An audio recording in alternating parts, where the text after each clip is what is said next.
1981년 2월에 지금 제 아내와 제가 약혼을 했어요. 약혼식을 하는데 시카고의 한 한인 식당에서 양가 가족들이 모여서 약혼식을 했습니다. 이제 약혼 예배를 마치고 식사가 막 됐는데 4년 아래 제 막내 동생이 지금 뉴저지에서 목회하는 동생, 그때 이제 대학생이었어요. 일리노이 주립대학의 얼베나 샴페인의 대학생이었는데 쓱 제 옆으로 오더니 형 미안해, 내가 먼저 자리 떠나야 될 것 같아. 그래서 왜? 그랬더니 내가 캠퍼스로 다시 지금 빨리 내려가야 되겠어. 그래서 무슨 일인데? 형만 알고 있어. 내가 마음에 두고 있었던 여학생이 있는데 지금 오늘 가가지고 프로포즈를 하려고 그래. 앞으로 같이 사귀자고. 그래서 그래, 그럼 빨리 가라, 더 늦기 전에. 이게 왜 하필이면 그날이냐.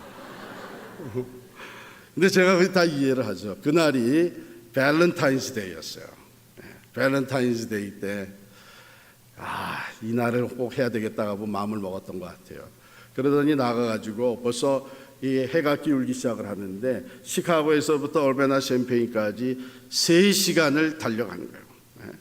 그래가지고서는 나중에 얘기 들어보니까 프로포즈를 했고 받아들여져서 사귀기 시작을 했다는 거예요. 그래서 지금 부부가 돼가지고 목회를 같이 하고 있습니다. 사랑하게 되면 뭘 못합니까? 이게 사랑의 파워, The Power of Love라고 하는 노래, 여러분 잘 아시는 셀린 디온, 캐나다 출신의 싱어가 그런 노래를 했어요. 그 노래 가사에 보면은 부분에 이런 가사가 나옵니다. Cause I am your lady and you are my man. 난 당신의 여자고 당신은 나의 남자이기에 Whenever you reach for me, I'll do all that I can. 당신이 날 원할 때마다 난 내가 할 수 있는 모든 것을 할 거예요. 우린 어떤 것을 향해 나아가고 있어요. 내가 결코 가본 적이 없는 곳이죠. 때로는 겁이 나기도 하지만 난 배울 준비가 되어 있어요. 사랑의 힘을 말이죠. 사랑하기 때문에 나는 모든 것을 다 해줄 것이다. 또 우리가 가는 미래가 참 어떤 때는 두렵기도 하지만 우리가 서로 사랑하는 이 힘만 있다면 그게 무슨 문제가 되겠느냐 하는 이런 내용입니다. 아마 여러분들도 사랑해본 경험들이 다 있으니까 공감을 하실 겁니다. 옛날에 한 왕자가 사냥을 나갔다가 그 시골 마을에 한 처녀를 보고 사랑에 빠지게 된 것이죠. 그래서 돌아와가지고는 어떻게 하면 내가 그 처녀를 내 아내로 만들 수 있을까. 그래서 너무 사랑하니까 자기 아내로 만들고 싶었는데 3가지 이제 아이디어가 떠올랐습니다. 하나는 내가 왕자니까 그 로열 파워를 가지고 왕가의 권위를 가지고 하면 되겠다. 그래서 왕자의 의복을 입고 군사들을 데리고 그 시골 초라한 집 앞에 딱 가가지고 내가 당신을 사랑하니까 나랑 결혼하자 해서 그냥 강제로 데리고 오면 되지 않겠느냐. 생각해 보니까 그렇게 되면 이거는 강요당해서 할 수 없이 한 결혼이 될 수도 있단 말이죠.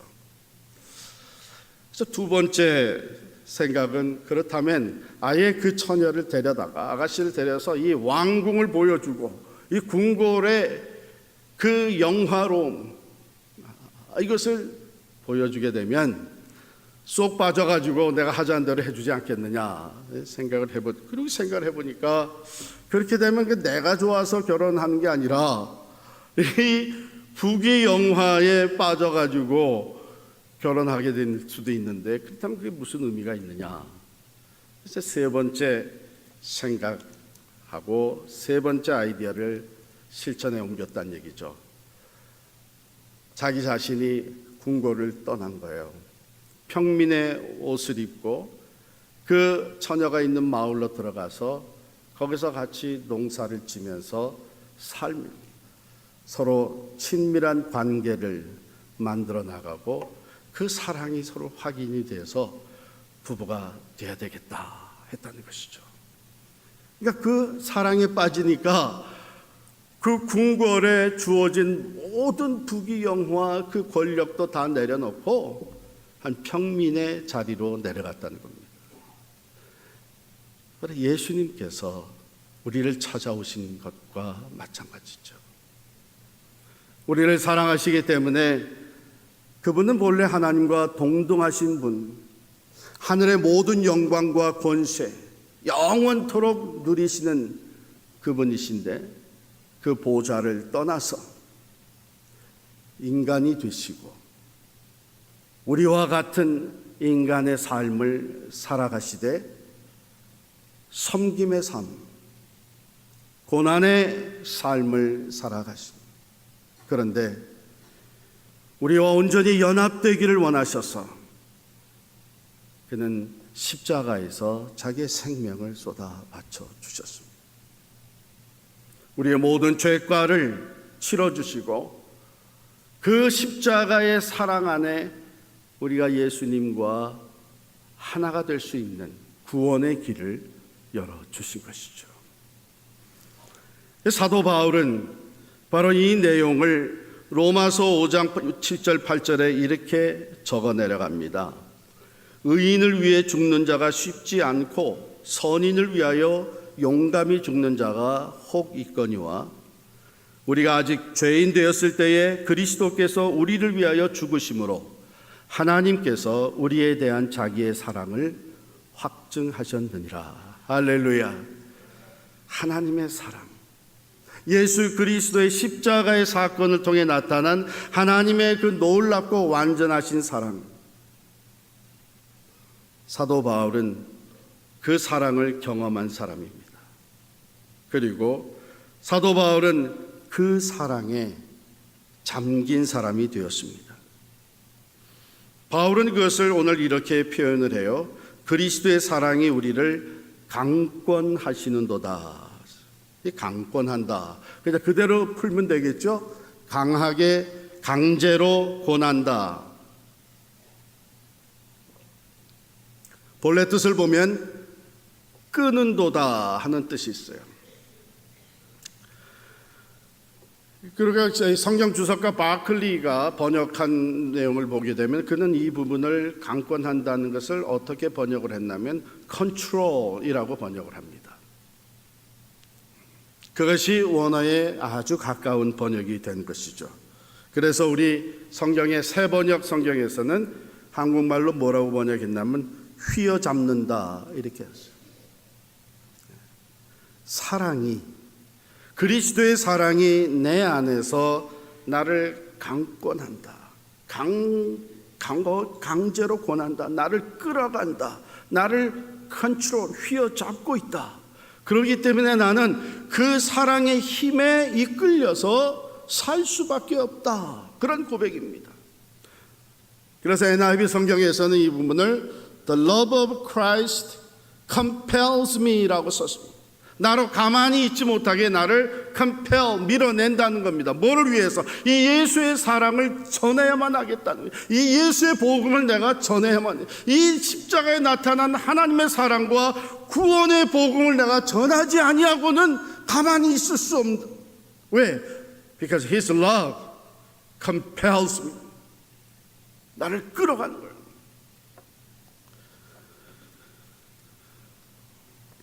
마치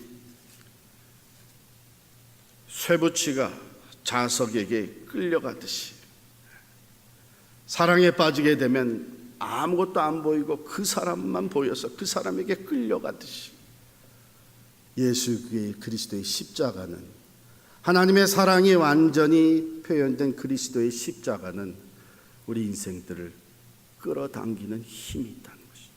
그 사랑이 우리의 삶에 들어오게 되면 그 사랑의 파워가 우리로 하여금 하나님 예수 그리스도를 위해 살도록 만든다는 것이죠. 15절에 보면은 그가 모든 사람을 대신하여 죽으심은 살아있는 자들로 하여금 다시는 그들 자신을 위하여 살지 않고 오직 그들을 대신하여 죽었다가 다시 살아나신 이를 위하여 살게 하려 함이라. 그러므로 우리가 이제부터는 어떤 사람도 육신을 따라 알지 아니하노라. 비록 우리가 그리스도도 육신을 따라 알았으나 이제부터는 그같이 알지 아니하노라. 그 예수 그리스도의 사랑이 우리 안에 들어오고 그 사랑이 우리를 컨트롤하기 시작하게 되면 우리의 삶이 변하는 것이죠. 오늘 17절에 얘기한 대로 그러므로 누구든지 그리스도 안에 있으면 새로운 피조물이라. 이전 것은 지나갔으니 보라 새 것이 되었도다. 새 사람으로 태어났습니다. 새로운 삶의 목적이 생깁니다. 삶의 퍼스펙티브가 안목이 변하게 된 것이죠. 나를 위해서 죽으신 예수, 이제는 그 예수 그리스도를 위해서 살고 예수 그리스도를 위해서 죽고 바울이 고백한 대로 나는 이제 사나 죽으나 나는 주의 것이로다 고백하게 된 것입니다. 그런데 이렇게 사는 사람들은 종종 세상적인 가치관으로 보게 되면, 우리 worldly standard로 보게 되면 이게 미친 사람 같이 보여요. 정신 나간 사람들. 사도 바울 2번씩이나 그런 얘기를 들었었습니다.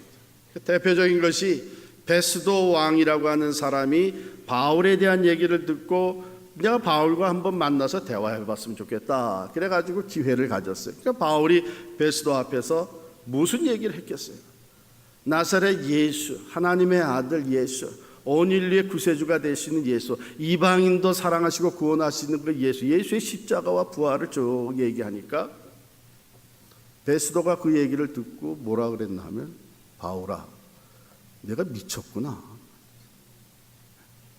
그런데 이 미쳤다고 하는 소리는 일찍이 예수님이 들으셨던 얘기입니다. 마가복음 13장에 보면,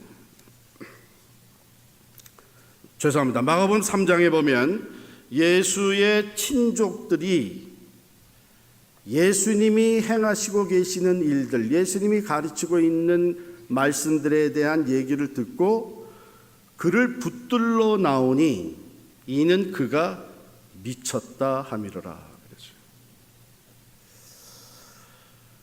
진정으로 무엇인가 빠진 사람들, 열정적으로 그 일을 하는 사람들은 종종 미쳤다는 소리를 듣습니다. 평범한 가치관, 일상적으로 살아가는 삶의 기준과는 다른 모습들이 나타나기 때문이죠. 사도 바울은 바로 예수 그리스도에게 미쳤던 사람입니다. 여기 미치다고 하는 말은 사전에 있는 그대로의 뜻은 아니죠. 정신에 이상이 생겨서 정상적이지 못한 상태를 얘기하는 것이 아니죠. 오히려 당연히 나를 위해서 생명을 쏟아부어 주신 주님, 내 죄값을 치러주기 위해서 십자가에 달려 죽으시고 부활하신 주님, 그 주님으로 말미암아 내가 사망에서 생명으로 옮겨졌고 영원한 심판에 이르지 아니하고 천국에 들어갈 수 있는 하나님의 자녀가 된 것, 이것이 너무나 고맙고 그 사랑이 너무 감사해서 내가 무엇을 하든지 주를 위해 살겠노라. 내가 무엇을 하든지 십자가의 구속의 은총에 보답하며 살겠노라. 내가 주님이 원하시는 대로 영원 구원을 위해서 우선순위를 두고 내 삶을 살겠노라 결단하고 나서는 것은 어떻게 보면 예수 중심의 삶, 당연한 삶이 아닐까 생각합니다. 그 은혜, 그 사랑을 받은 사람들에게서 보여줘야만 하는 당연한 삶이 아니겠습니까? 세상에는 돈에 미친 사람 많습니다. 돈에 미쳐버리면 사람이 안 보이는 거예요. 가정도 내팽개치는 거예요. 그 돈 때문에 사람을 죽이기까지 하는 거예요. 명예에 미친 사람 많습니다.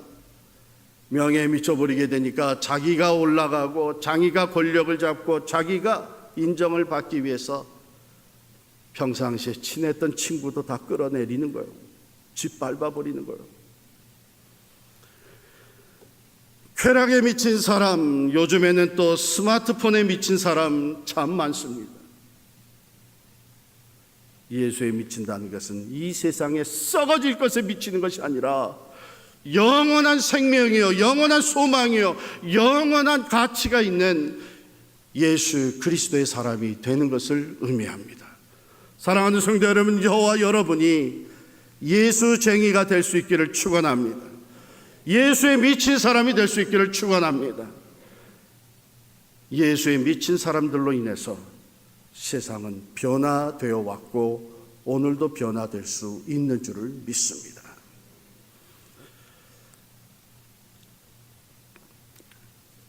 우리나라 해방 이후에 세 종류의 빨갱이가 있었다고 얘기를 합니다. 수박 빨갱이, 토마토 빨갱이, 사과 빨갱이가 있었다 그래요. 잘 아는 대로 사과 빨갱이는 겉으로는 빨갱이지만 속으로는 민주주의를 추구하던 사람들입니다. 토마토 빨갱이는 겉도 속도 다 빨간 사람입니다. 수박 빨갱이는 겉으로는 민주주의를 지향하는 것 같지만 사실 속으로는 빨갱이였던 사람들입니다. 이 세 중에 가장 무서웠던 종류가 뭐겠어요? 수박 빨갱이. 수박. 어찌 생각해 보면 교회 생활을 하는 우리들도 이 세 부류의 사람이 있는 것이 아닌가 생각하게 됩니다. 사과같이 잘 믿는 것 같고 열심인 것 같은데 지나고 보니까 그 속은 다른 거예요. 구원의 확신조차 없는 사람이 있어요. 수박 빨갱이 같이 겉으로는 전혀 믿는 티가 나지 않는데 속엔 열심이 있고 신앙이 있고 구원의 확신이 있어요. 혼자 구원받을 수 있을지는 몰라도 하나님의 일에 쓰임받지는 못합니다. 하나님의 변화의 역사, 구원의 역사, 하나님의 나라를 세워가는 데 쓰임받을 수 있는 사람들은 속과 겉이 같은 사람들. 진실된 신앙, 확고한 구원의 확신, 믿음, 그리스도의 사랑이 살아 움직이는 그 삶에서부터 이웃을 사랑하며 예수의 복음을 목숨을 내걸고 전파하기 시작하며 하나님의 뜻이라면 믿음으로 순종하기를 끝까지 순종하며 세상에 예수의 산 증인이 되어서 살아갈 수 있는 사람들이죠. 사도 바울은 그것이 자기의 힘으로 됐다고 고백하지는 않습니다. 그리스도의 사랑이 나를 강권하신. 그렇기 때문에 우리가 주를 위해 살다가 신앙생활을 하다가 교회를 봉사하며 전도와 선교를 하다가 때로 낙심되고 때로 상처 입고 주저하게 되고 지칠 때에 우린 십자가 밑에 무릎을 꿇을 수 있기를 바랍니다.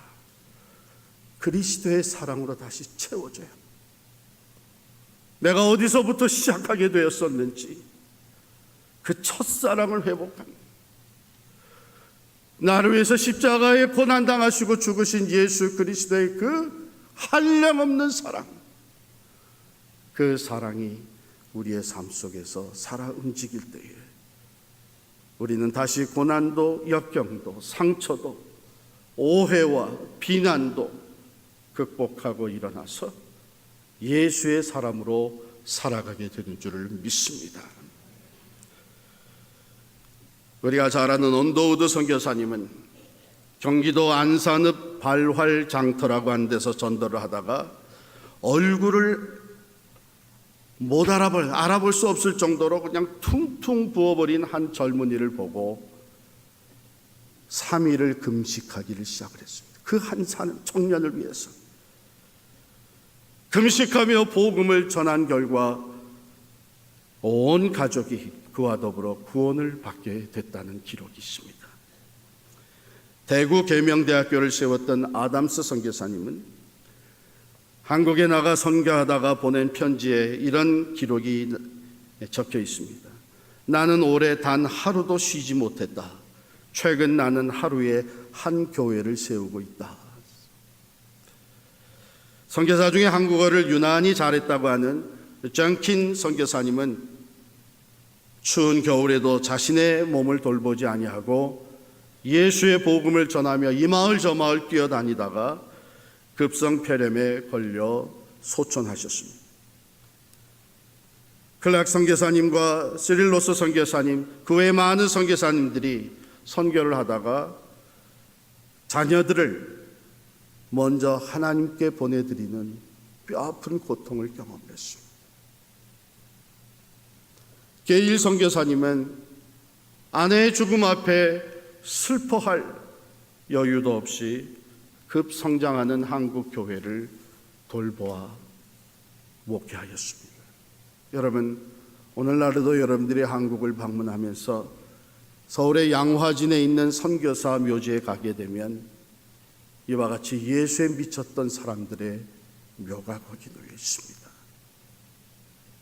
조선의 땅, 그 당시엔 아무도 알지 못하는, 알려지지도 않은 그 조선의 땅에 그들이 발을 딛고 복음을 전하면서 삶을 쏟아바칠 수 있었던 것은 다른 것이 아니라 예수의 사랑이 바울의 속에서뿐만 아니라 그들의 삶 속에서도 살아 움직여서 그 강권함에 그들은 이 땅에서 누릴 수 있었던 대학 교수의 자리도, 사업가로서의 자리도, 심지어 어떤 사람들은 미국의 부대통령으로 지명을 받았음에도 불구하고 그것을 다 내려놓고 조선의 땅을 밟고 생명의 복음을 전하며 예수를 증거했던 것입니다.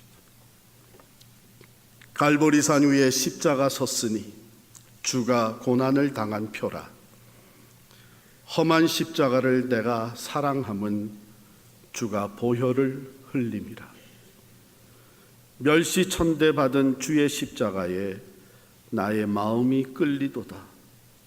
귀한 어린 양이 세상 죄를 지고 험한 십자가 지셨도다.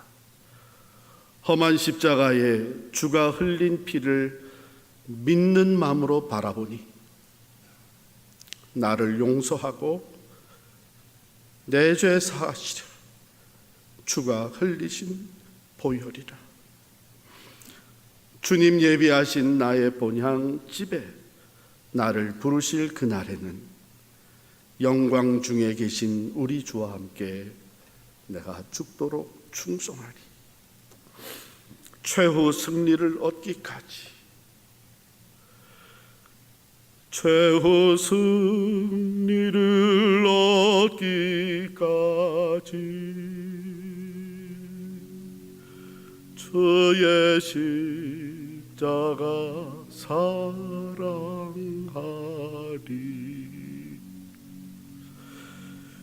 빛난 면류관 받기까지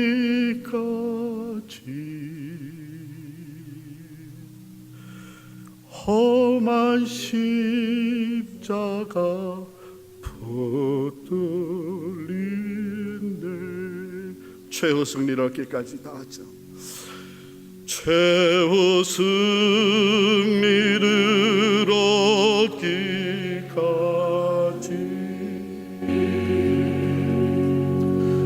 주의 십자가 사랑하리.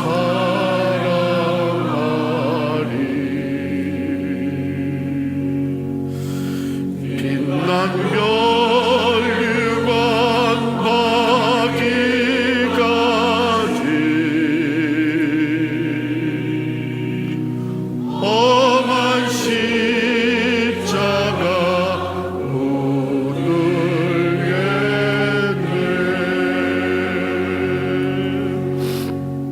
그렇습니다. 십자가의 그 사랑, 그리스도의 사랑이 우리를 강권하십니다. 그 사랑을 깨달아 알게 된 사람들이 그 사랑이 나를 위한 사랑이었음을 고백하며 예수를 자기의 구주로 영접하고 하나님의 자녀로 새 사람으로 태어나는 구원의 역사가 나타납니다. 그 사랑 안에 사는 사람들이 하나님이 가장 원하시는 영혼 구원을 위해 전도하며 선교하며 삶의 목표를 그리스도께 맡겨놓고 믿음의 경주를 달려가게 됩니다. 그 사랑의 강권함을 힘입어 주의 사명을 감당하며 신앙생활을 해나가는 사람들은 승리하게 될 것입니다. 그 사랑의 강권함으로 여러분들이 믿음으로 승리하는 은혜와 축복이 함께 하시기를 간절히 축원합니다.